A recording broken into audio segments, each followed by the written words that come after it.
dito with our expert, Attorney Glenn Chong, in terms of dayan dito sa pandaraya ng mga tiwali sa gobyerno, kung paano natin mababantayan or masolusyonan ang, darating na eleksyon o pandaraya. Yes, Attorney Glenn. Anong masasabi mo sa worry o sa concern ni Reginald? Actually, that concern is very real. As I have told yung kaibigan ko na sinabi niya they have very reliable information na walang hiyain talaga yung eleksyon natin, come hell or high water. Sabi ko, you should believe me 1,000% kasi kasama ko si Lisa Marcos eh. I know her inside and outside. Nakapandaya nga siya na hindi pa siya nakaupong first drug pusher lady of the Philippines. Kayong pa kaya na siya na kontrolado niya si George Garcia. Yeah. So there's one thing that I would like to add. Kanina sa sinabi ni Professor Ana Ate Claire, mga kababayan, aside from of course consolidating political power,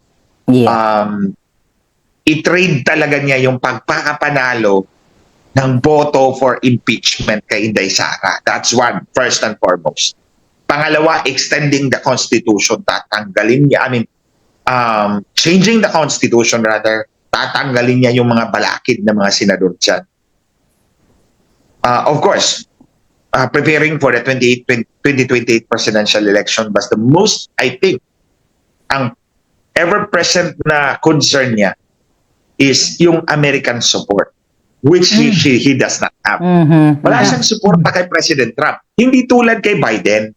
Hindi tulad kay Biden, na kay Biden obvious na obvious yung pinapakita naman ni Biden, sinusuporta niya. Puppet siya ni Biden. And he loves the optics. At least may optics siyang may papakita sa taong bayan to forestall the military from acting. Wag kayong umiksena dyan. Say, I'm back with the Americans. But that's not happening now sa panahon ni Trump.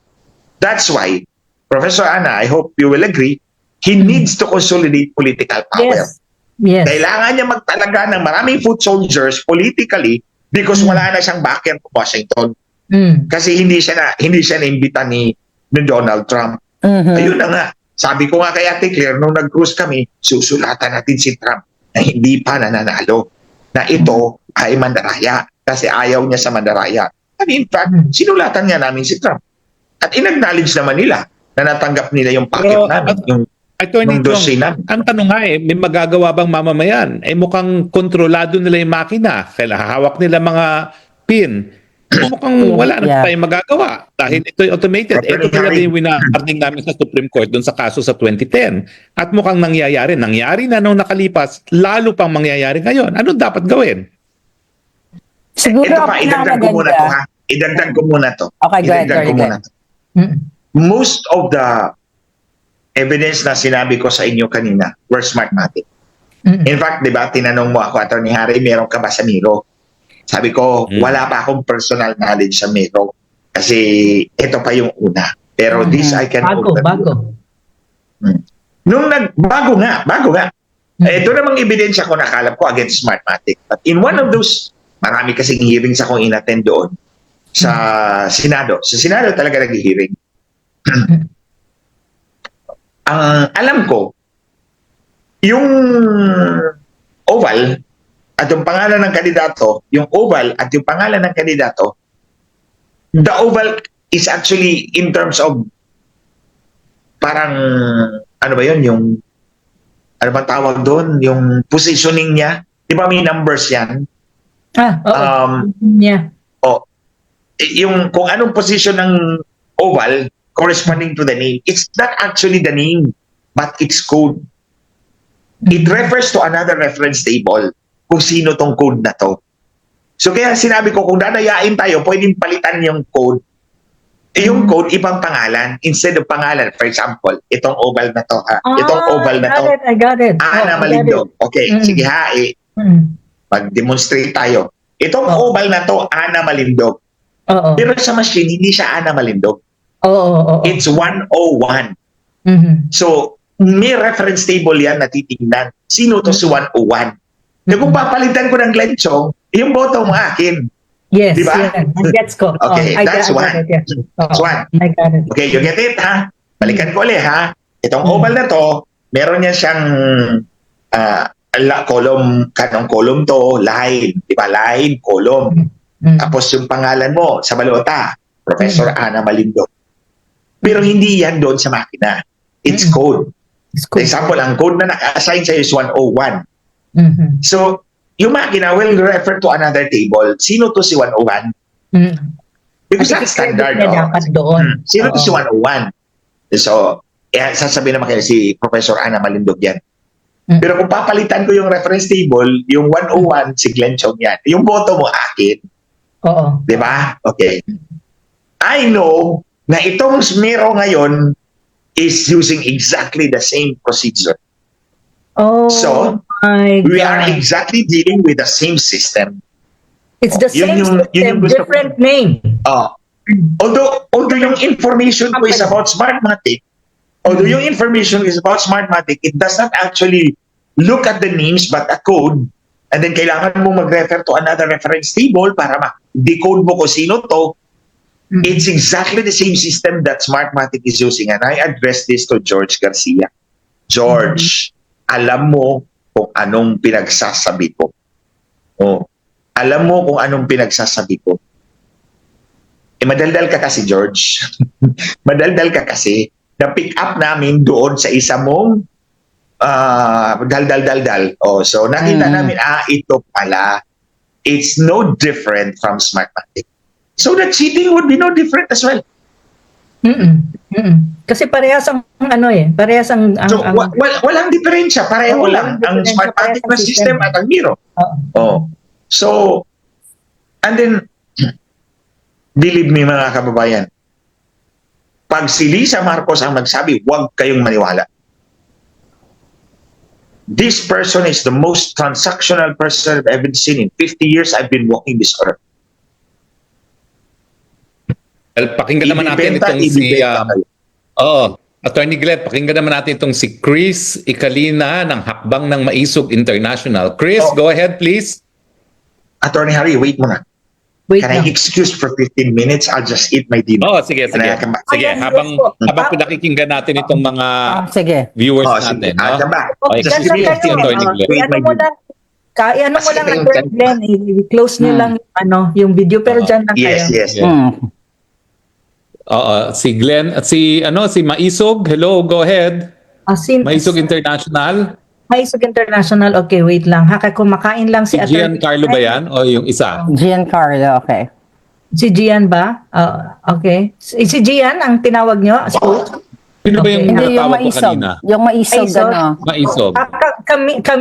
Ito si Camila? Yan yun, Camille. Camille. Oo, Camila. Sige.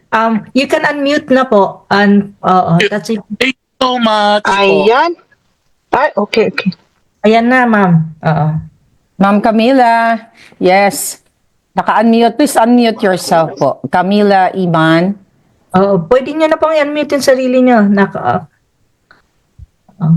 Unmute Ito, nyo po. nawala. Okay. Ayan, Ayan, live siya.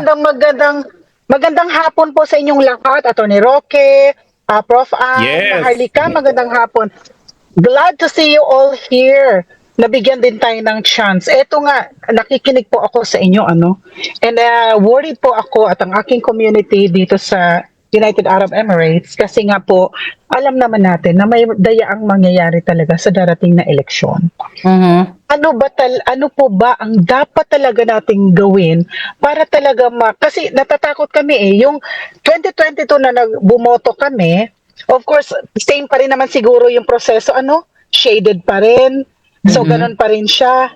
So, kung ano yung procedure noong nakaraang 2022, same pa rin sa ngayon.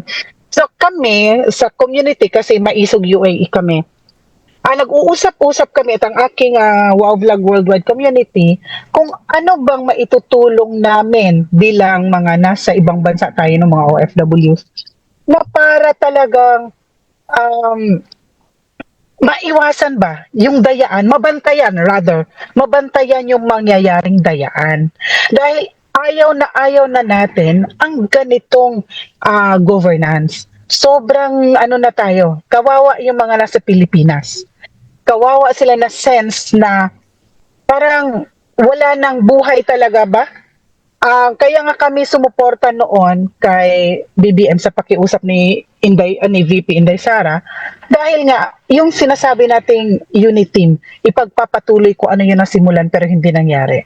Okay, so sobrang ang term nga namin dito, grabe madam, ano, nabudol tayong lahat. Alam naman natin nabudol tayo. Ngayon, this time, naway yung ating mga kaalyansa talaga ang maupo sa Senado. So ano bang dapat bilang mga OFWs? Ano bang aming magiging papel? Para makasama rin tayo, sasagutin po yan, makasama rin kami. Oo, Opo, Atty. sasagutin po Roque. yan ni Atty. Wala. Glenn Chong, no? Kasi ang isang solusyon dyan, siguraduhin nyo yung resibo nyo, tama yung binasa ng makina, no? Kasi Yeah. automated din ako kayo dyan, so siguraduhin nyo yan. Pangalawa, siguro yung mga watchers, dapat i-collate nyo kung sino yung mga bumoto doon sa mga polling precincts nang sa ganon, kapag yan ay kinanbas at sinumatotal, meron din kayong sumatotal na tama. Kasi kapag preloaded na yung resulta sa flash disk, mabubuking nyo yan, no? Kasi meron pa namang paper receipt din. So kung po pwede talaga, i-collate nyo yung mga resibo ng boto. No? Yun yung naiisip kong gawin. No? Dahil hindi naman ganun kadami yung dumudumog sa embassy para bumoto nung araw ng eleksyon, baka kaya nyo naman gawin yan. Pero maya-maya, si Glenn Chong ay tatanungin din natin. Kasi yun talagang tanong ko. Nung kami nagpunta ng Supreme Court noong 2010, gusto naming pigilin dahil wala talagang garantiya na hindi magkakahaking at hindi mapapalitan ng boto. Ito ang dahilan kung bakit yung mga bansa gaya ng Germany, ng France, ng Ireland, bumalik na sa manual voting. Pero tayo nagpipilit pa rin kasi mukhang mas madali ngayon at walang madaling solusyon dayain. talaga. Kasi nga, yung garantiya mo against hacking, wala talaga, no? Kahit ano naman, nahahack talaga, no? Pero mamaya siguro tanongin natin si Glenn Chong, ha? So, Yeah. diyan ka lang, pamilya, habang ipantay natin si Attorney Glenn. Pero Maharlika, may dadagdag ka? Alam mo, lahat ng tayo, yun yung concern. At tama yung sinabi mo, Attorney Harry. Kasi yun yung mga usual na advice, no, ng ating mga eksperto like Attorney Glenn Chong, mag-agree siya na dapat isiguraduhin natin kung tama yung nailagay dun sa voter receipt, nag-match ba, babantayan niyo yung transmission ng mga resulta ng boto. Alam mo, lahat naman yan ginagawa natin. Tapos talagang mapagmasid tayo at lagi natin naririnig, dapat mag-demand tayo ng transparency sa COMELEC. Kaso hindi yan nangyayari dahil nga ang intensyon ng gobyerno is talagang dayain ang halalan. So kahit anong gawin natin talaga, may mandaraya na gobyerno, na gobyernong Marcos.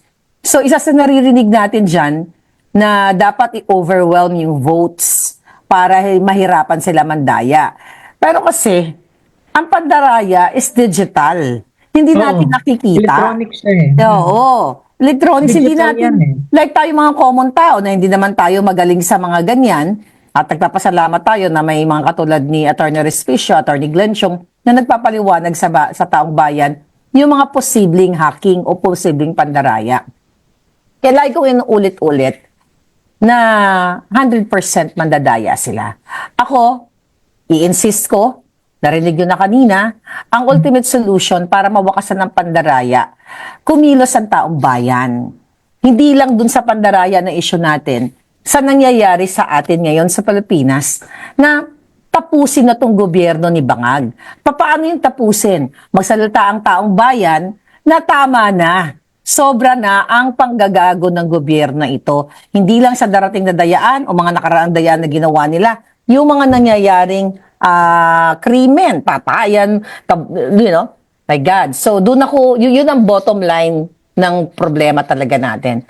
So, para sa akin, kung kaya nating magsalita yung mga taong bayan, kasi paulit-ulit lang yung problema natin, election na naman. Then after election, magnangak-ngak na naman tayo.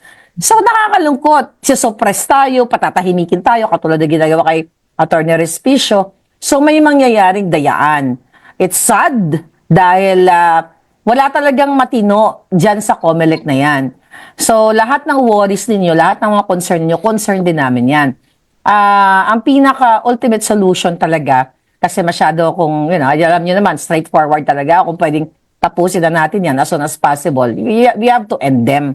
Kasi talagang bababuyin nila kayo, not only sa election, every day, every minute ng buhay ng Pilipino. So, yun lang ang comment ko doon. Attorney Harry. Mag-comment lang ako saglit, spokes ha. Comment lang ako. Ako nag-agree kasi ako kay Mother Dragon eh. Kasi kahit sa lahat ng interviews ko, when they are asking me about election, especially itong midterm election, at sinasabi nila with all the issues na kinaharap ng bansa, ang daming nangyayari sa Pilipinas, tinatanong ako, even I was interviewed abroad, international media, no? Or even yung mga very famous na vloggers na some of them are actually foreigners like Americans, no? Tinatanong nila ako, ano bang tingin mong solusyon? Sabi ko, election is not the solution to the problem of the Philippines. Yeah. Ako naniniwala ako dun, bakit? Kasi look at what is happening to the country from after the Second World War until now. Look at those people, kung sino ang nandyan. Anong klaseng politika mayroong Pilipinas. We cannot deny the fact that we're still a patron-client and patronage politics. Malakas yun. At kung sino yung nandyan, kopong-kopong pa andyan na sila. Kasi yun ang problema ng Pilipinas. So, kung ako tatanungin mo talaga, sabi, nag-agree talaga ako kay Mother Dragon. Ang eleksyon sa Pilipinas is not the solution. It's not actually true that they represent the voice of the Filipino people. They don't. Especially yung House. No, they don't. Kaya nga sinasabi ko, if there is another way, hopefully there is. Diba? Pero ako talaga, pero wala nga tayong magawa. Kasi nandito nga tayo sa sitwasyon na, yun nga, it's based on our constitution na every 3 years may midterm election ka, then after 6 years you have a presidential election. And because the constitution is the basic law of the land, we follow that. Pero ang tanong nga, hanggang kailan mo ifa-follow yan? Kung ang election mo is actually not a representation of genuine democracy, because we have a flawed democracy in the country. I'm sorry, but that is really how I read it. Mula nang pinanganak ako hanggang ngayon, I'm already in my early 40s, ganun talaga ang nakikita ko. Pinag-aralan ko na yan. So, ang sinasabi ko lang, yung concerns natin sa election na to is very valid. Valid talaga yan. Ang tanong ko nga, with this automated election, tama din sa attorney, tinatanong ko rin yan sa akin na paano mo ba ito maiiwasan? Kasi to be very frank, very komplikado ang paano mo ang comprehensive audit pagdating sa automated election, very complicated. Kanina nga lang ina-explain ni Attorney Glenn, yung balota na may isi-shade mo, yung pangalan na naka-ascribe doon is pangalan ko halimbawa. Pero ang code niyan is dapat pangalan ko, number yan like Mahardika 101, Malindog 102. Pero kapag yung may hawak nung yung reference point, yung humahawak nun, pabaguhin niya at gagawin niyang Harry Roque, pag binasa ng machine yan, kasi ang machine is a machine, it's program eh. Kung anong prinogram sa kanya, yun lang gagawin niya. Hindi naman yung tao yan na mag-a-analyze pa. Pag binago yung reference point nung code mo, na pangalan mo, lalagay nila, halimbawa sa akin na code is yung reference ginawang Harry, di ang boto ko mapunta na kay Harry. At wala kang magagawa nun. Wala ka talaga magagawa kasi internal yan eh. Mahirap mong, ang pagtitrace niyan kapag nagreklamo ka, halimbawa pagkatapos na nadaya ka, it will take you years and years before you even know kung nadaya ka talaga o hindi, or wala ng result. Yeah. Or ito talaga ang totoo dito. Pero at the end of the day, nasa election tayo eh. So, tinatry pa rin natin malaman kung paano nga ba natin magiging vigilant pa rin sa darating na midterm election. Kasi at the end of the day, we are in an election period. Wala na magagawa ni Mother Dragon kung ayaw namin sa election eh. Yeah, nakamute ka, folks, Harry. Oo, Nakamute.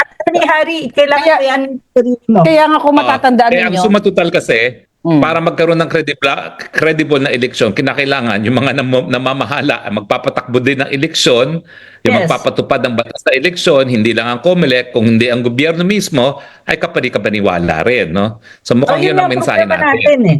At ang problema Basic nga is, question eh. sa kasaysayan Yeah. natin, ha? Yung unang people power, nagsimula yan dahil sa dayan sa eleksyon. Naalala nyo ba yung snap election ni Marcos?